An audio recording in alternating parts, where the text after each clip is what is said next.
último grupo de plantas para estudar em detalhes, as angiospermas, também podem ser chamadas, gente, de antófitas. O nome anto quer dizer flor, fita quer dizer planta, então elas são as plantas que apresentam flores. Nós temos lá que o nome angios significa urna, esperma quer dizer semente. Você tem a semente dentro de uma urna. Essa urna se chama fruto, né? Então você vai ter um fruto envolvendo a semente. A grande vantagem, moçada, é que a flor ela é cheia de atrativos, pétalas, perfume, néctar, e, devido a isso, em plantas angiospermas, a polinização ela é zoófila, ela é por animais, extremamente eficiente. Devo admitir que algumas angiospermas têm polinização pelo vento. Algumas angiospermas têm polinização pelo vento, mas a maioria é por animais. E, gente, o fruto, além de proteger a semente, atrai animais para comer o fruto, jogar a semente fora, e com isso acaba promovendo a dispersão da semente. Permite que a planta invada novos ambientes, invada novos ecossistemas. E isso, gente, tem uma consequência muito importante, porque as angiospermas são o último grupo de plantas a surgir. É o grupo de plantas mais moderno que existe. Apesar de ser o último grupo a surgir, é o grupo que concentra 90% das espécies atuais de plantas, né? Ou seja, apesar de ser o grupo mais jovem, ele é o grupo mais bem sucedido. 9 de cada 10 espécies de plantas são angiospermas.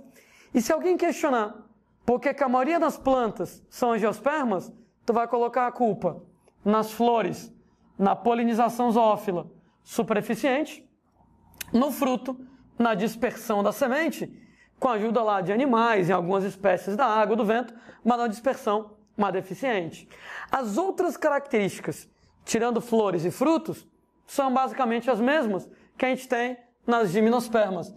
Elas são embriófitas, elas têm embrião, que nem acontece com todas as espécies de plantas verdadeiras.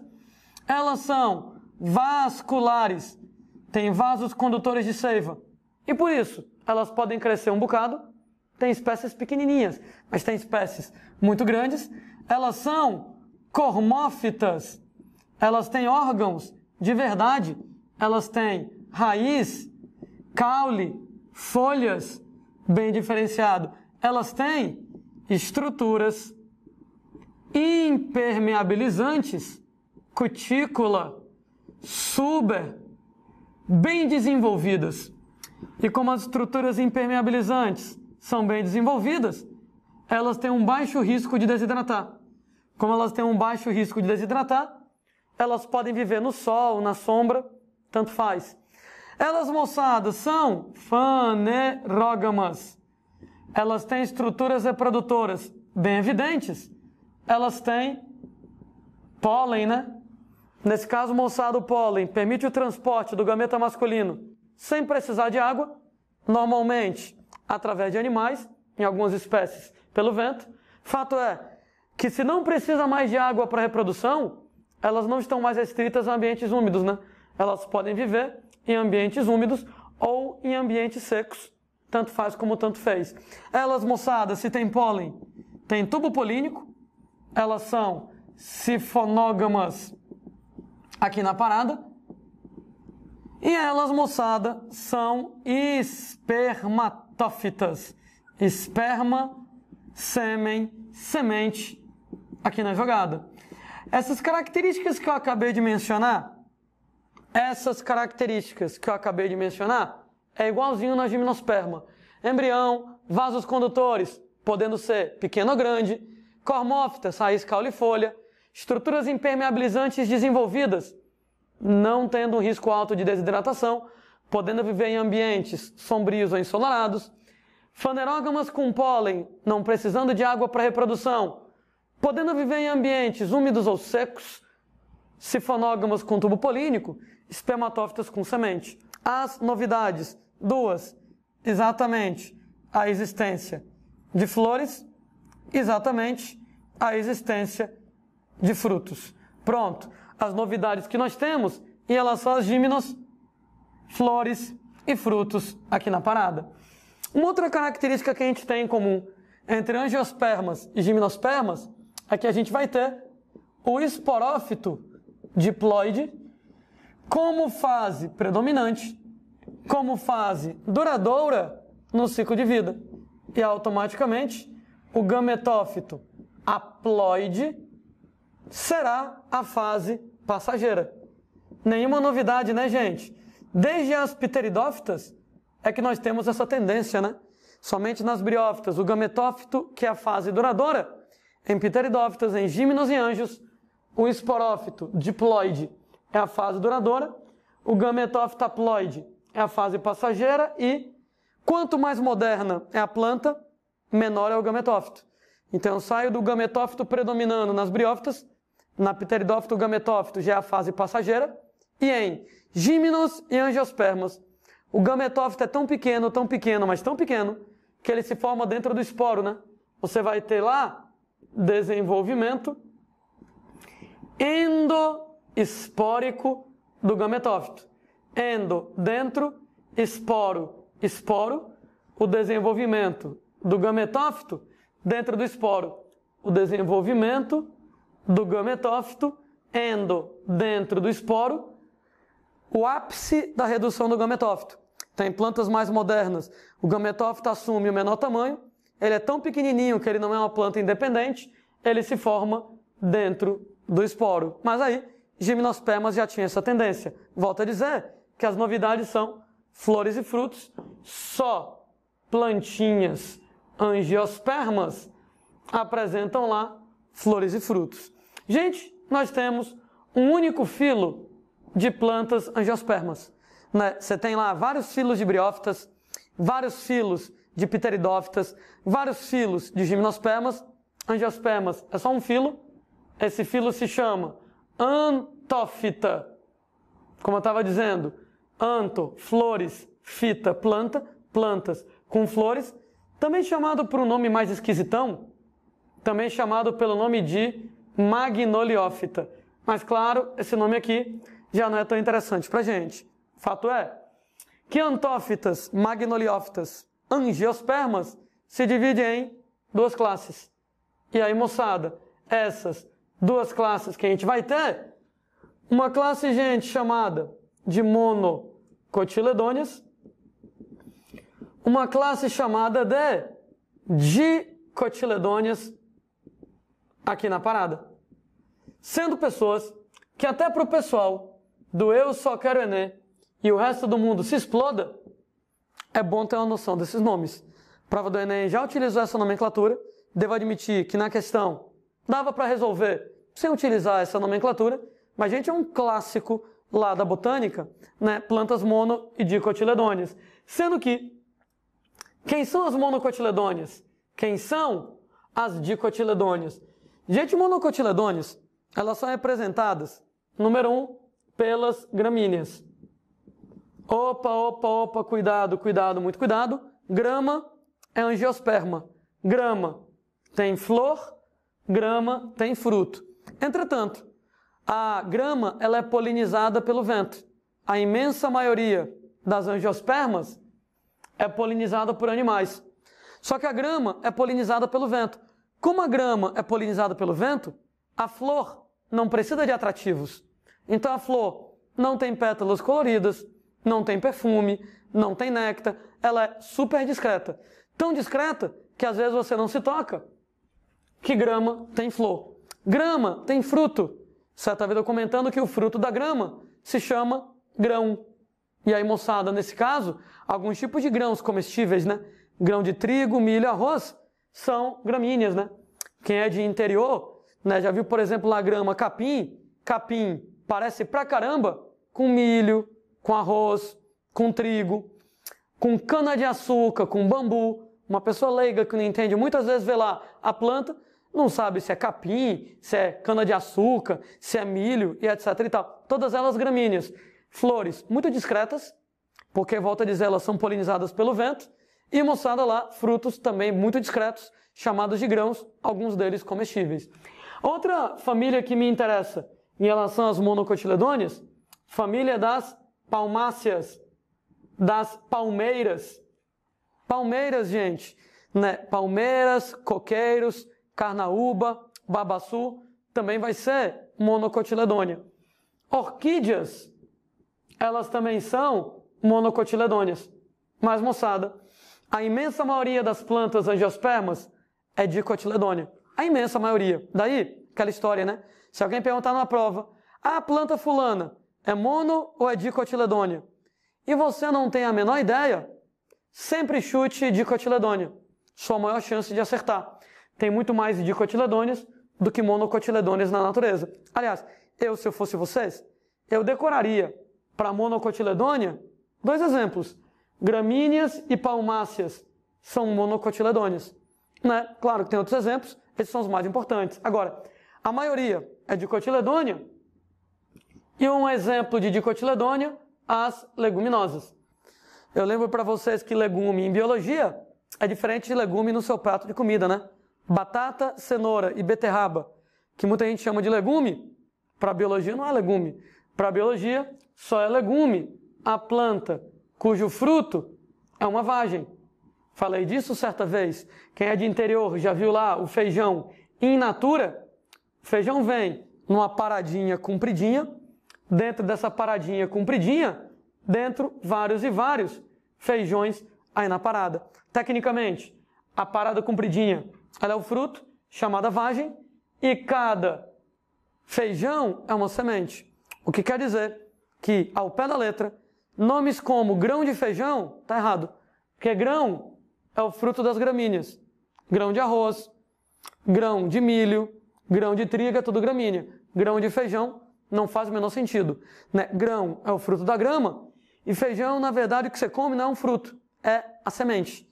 O fruto é a vagem comprida e cada feijão individualmente vai ser uma semente. Alguém vai lá e pergunta com razão, Landim, o nome é monocotiledôneas, dicotiledôneas e o óbvio, que diabos é um cotilédone que dá o nome monocotiledônea ou dicotiledônea? Gente, cotilédone é uma folha modificada no embrião da planta para acumular reservas nutritivas. Sendo pessoas que a gente tem, então, um cotilédone ou 2 cotilédones. Pega, por exemplo, moçada, feijão, né? Você pega o grão de feijão, que tecnicamente não é um grão, né? E você vai lá, quando está cru, aperta ele quebra em 2 metades. Você tem que o feijão ele é dicotiledônea, então ele tem 2 metades, 2 cotilédones, cada cotilédone, uma folha modificada, com papel de acumular reservas nutritivas, né? Você pega, por exemplo, amendoim é dicotiledônea. Amendoim, inclusive, é leguminosa. Quem já viu amendoim in natura, vem naquela casquinha marrom, tu quebra, tem 2 ou 3 amendoins dentro, com aquela pelezinha roxa, cada amendoim é uma semente. E a casquinha marrom é o fruto, é a vagem. Quando você pega lá o amendoim, o grão de amendoim, que não é um grão, mas você pega o amendoim individual, que é a semente, aperta, às vezes você quebra em 2. Exatamente os 2 cotilédones. Né? É muito tradicional, de vestibulares tradicionais, questões perguntando a diferença entre mono e dicotiledôneas. E você, do eu só quero Enem, o resto do mundo se exploda? Provavelmente o Enem não vai querer que você conheça todos os detalhes. Mas aquela história, isso aqui é tão clássico das plantas, que até o pessoal do eu só quero Enem é bom ter uma ideia, pelo menos moçada, ter uma ideia, mesmo porque alguns termos que eu vou usar já apareceram na prova do Enem. Nós temos, moçada, então, uma tabela mono e dicotiledôneas aqui na nossa tabela. Primeira diferença entre mono e dicotiledôneas, claro, o número de cotilédones. Monocotiledôneas tem um cotilédone, dicotiledôneas tem 2 cotilédones, né? Para quem reclama que biologia não tem lógica nenhuma, né? Monocotiledôneas, dicotiledôneas. Beleza, beleza. Bola para frente. Plantas mono e dicotiledôneas são diferenciadas quanto à raiz da plantinha.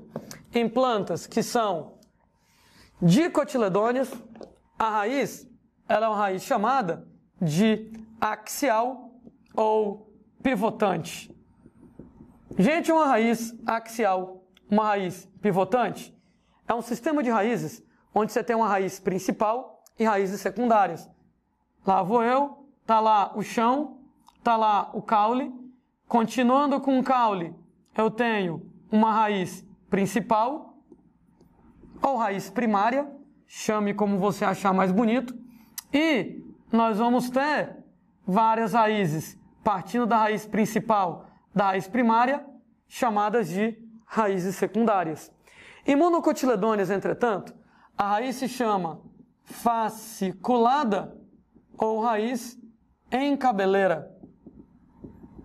O que caracteriza, moçada, a raiz fasciculada ou raiz encabeleira? Está lá o chão, está lá o caule, várias e várias raízes chamadas radicelas, sendo que dessas radicelas, dessas várias raízes, não existe raiz principal, não existem raízes secundárias.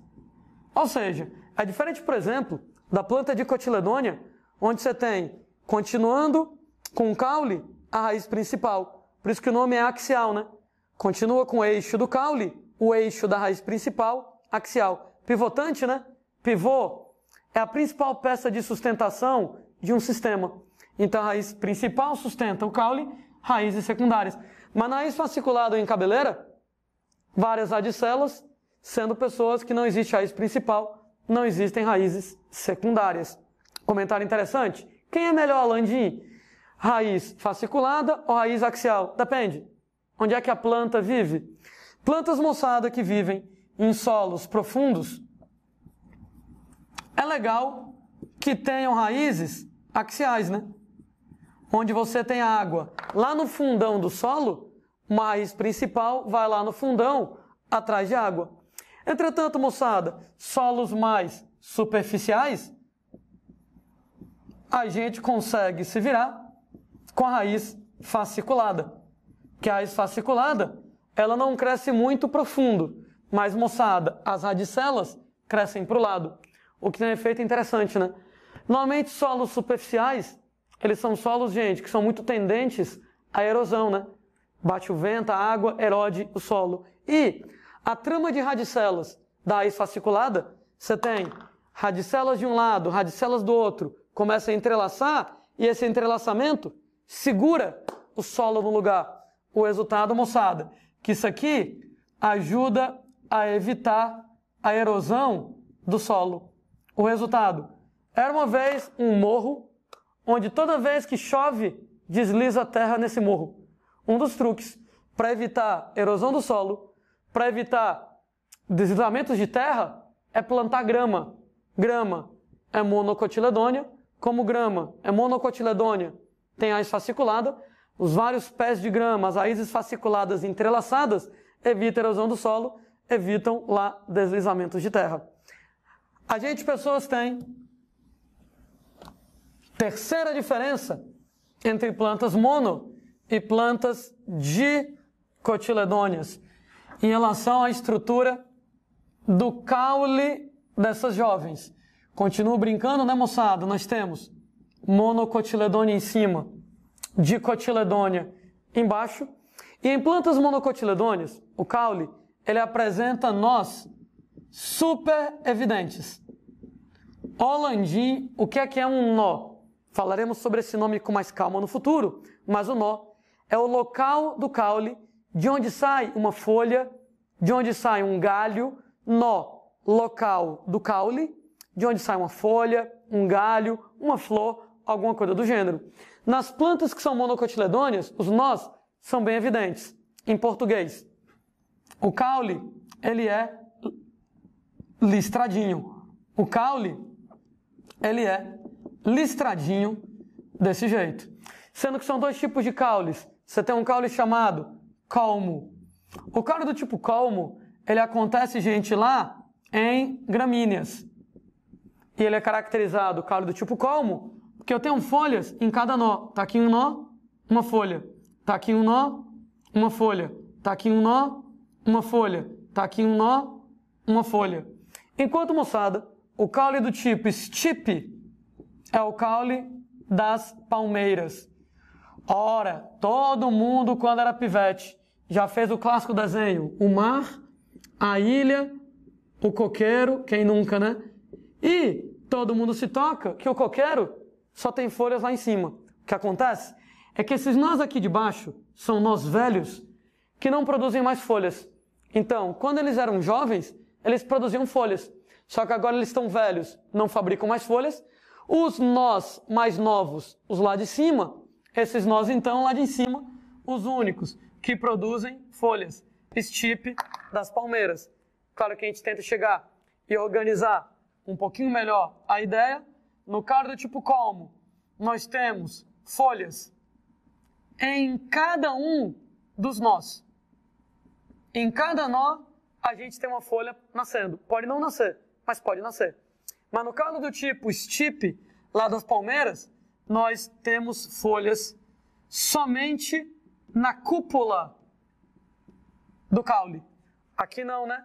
Folhas em cada nó, tem uma folha aqui, uma aqui, uma aqui, uma aqui. No caule stipe, folhas somente na cúpula. Nós velhos não produzem mais folhas, nós jovens, folhas produzidas. Fato é que, vamos combinar o seguinte, se o caule for listrado, nitidamente listrado, se você conseguir observar nitidamente as listras, isso aí, moçada, é monocotiledônia. Porque em plantas dicotiledôneas, o caule tem nós. Entretanto, os nós não são evidentes. Ou seja, lá vai você desenhar lá uma arvorezinha, lá, linda. A minha árvore, na arvorezinha mais tradicional, o caule não é listrado. Claro que tem nós. Tanto é que forma folhas, forma galhos. Apenas não são evidentes. Que tal eu anotar um negócio interessante aqui? Observação. Nó é o local do caule onde nós vamos ter exatamente a produção de ramos. Quando a gente fala em ramos, ramos conta galho, folha, flor, fruto, tudo isso é ramo, coisas que se ramificam. Então, o nó é o local do caule onde você tem a produção de ramos, galhos, folhas, flores e frutos, por exemplo. A gente, pessoas, acabou de descrever a diferença do caule da mono e da dicotiledônia do ponto de vista, moçada, anatômico, que eu consigo ver a olho nu. Entretanto, do ponto de vista histológico, então o caule, anatomia, morfologia, forma. Caule, do ponto de vista histológico, também tem, pessoas, uma diferença. Só que só dá para ver essa diferença quando você corta e joga no microscópio, normalmente. Se você vai lá e corta o caule de uma planta monocotiledônia, está lá o caule cortado, nós temos xilemas e floemas espalhados. Xilemas e floemas, vasos condutores de seiva bruta, vasos condutores de seiva elaborada, difusos, desorganizados, espalhados. Entretanto, quando você corta o caule de uma planta dicotiledônia, aí você vai ter um anel de xilemas pelo lado de dentro, um anel de floema pelo lado de fora, xilemas e floemas super organizados. Então você tem xilema por dentro e floema pelo lado de fora, organizados, gente, em anéis aqui na jogada. Então, monocotiledôneas, xilema e floema espalhados, dicotiledôneas, xilema e floema organizados e anéis, xilema por dentro, floema por fora. Penúltima diferença entre plantas mono e plantas dicotiledôneas.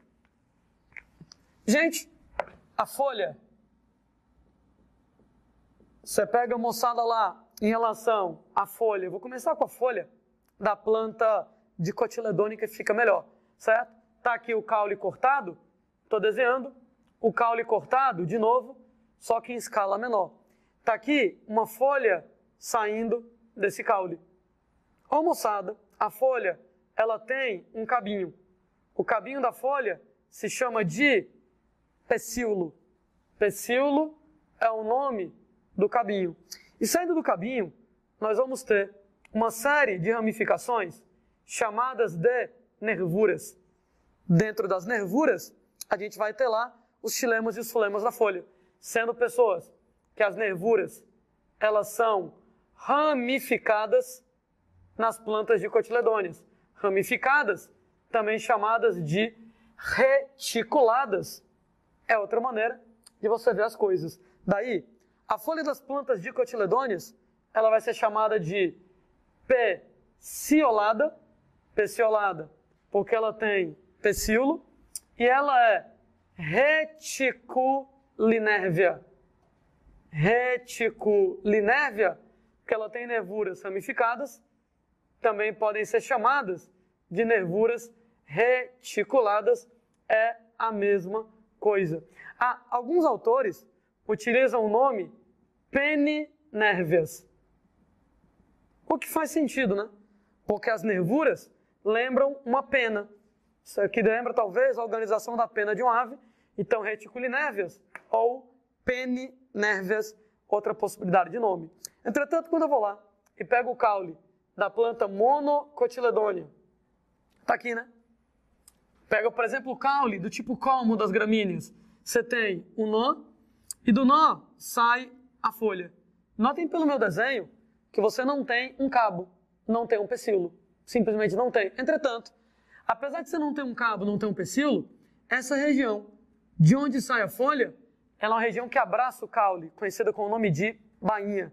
Então você vai ter a região de onde sai a folha abraçando o caule com o nome de bainha. Ou seja, não existe o cabinho. Por assim dizer, o cabinho, o pecíolo se liga no caule para uma área bem pequena. Enquanto que a bainha se liga no caule para uma área bem grande aqui na jogada. Sendo pessoas que têm bainha, entretanto, você não tem pecíolo em relação à folha das plantas monocotiledôneas, e a nervura que a gente tem, no caso das plantas monocotiledôneas, as nervuras são paralelas. Então, as nervuras correm paralelamente uma em relação à outra. Nós vamos dizer que a folha com bainha, sem pecíolo, ela é invaginante e ela é paralelinérvia. Paralelinérvia com nervuras paralelas. Então, peciolada com pecíolo, peciolada com pecíolo, reticulinérvia ou peninérvia, apresentando lá nervuras ramificadas reticuladas. Invaginante com bainha e sem pecíolo, paralelinérvia, apresentando lá nervuras paralelas. Nós temos ainda, pessoas, última diferença que me interessa, entre plantas mono e plantas dicotiledôneas. Nós temos lá as flores. Em plantas monocotiledôneas, as flores são trímeras, que significa dizer que a flor é trímera. Quer dizer que tudo nela apresenta estruturas em números múltiplos de 3. Por exemplo, pétalas vão ser lá 3, 6, 9, enquanto que plantas dicotiledôneas, elas são tetrâmeras ou elas são pentâmeras. Opa, acho que já deu para matar o nome, né? Você tem estruturas como, por exemplo, pétalas em números múltiplos, tetrâmeras de 4, ou em números múltiplos, pentâmeras de 5. Isso aí, moçada, é geneticamente determinado, né? Então, o número de pétalas da flor é geneticamente determinado e as linhagens evolutivas, os genes que determinam múltiplos de 3, monocotiledôneas, de 4 de 5, dicotiledôneos. O que quer dizer que, às vezes, o simples fato de você contar as pétalas de uma flor, tu já mata o que ela é. Se ela é 3, 6, 9 pétalas, ela é monocotiledônea. Se ela tem 4, 5, 8, 10, ela é dicotiledônea. Aí alguém, claro, vai perguntar, ô Landim, e se ela tiver 12 pétalas, que é múltiplo de 3 e múltiplo de 4? Aí tu não vai saber se ela é mono ou dicotiledônea através das pétalas, né? Você vai ter que ir atrás de outra coisa. Ver a raiz, o caule, a folha, e aí vai. Landim, se tiver 15 pétalas, que é múltiplo de 3 e de 5, porra, aí tu não vai saber se ela é mono ou dicotiledônea contando as pétalas. Você vai ter que ir atrás de outra característica, raiz, caule, folha, etc., para poder chegar e fazer essa determinação, né? Então, nem sempre, claro, você vai conseguir definir se a planta é mono ou dicotiledônea pelo número de pétalas, né? Apenas em algumas é que você vai ter essa característica.